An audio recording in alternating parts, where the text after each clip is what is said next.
Hey, Tech Guide Ninjas here. Hope you're having a good day today. So today we're looking at how to delete chats in Claude AI.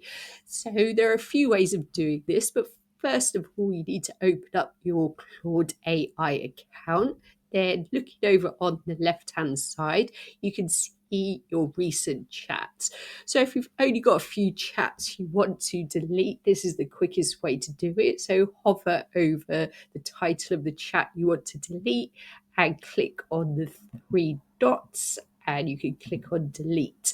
It'll ask you to confirm that you want to delete this chat, so you just click on delete and that chat will be deleted.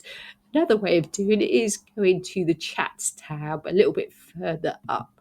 So this is a better way. If you've got a lot of chats, you could just use the search bar to search for a particular chat, and if it comes up you can delete it quite easily by clicking on the three dots again and clicking on delete.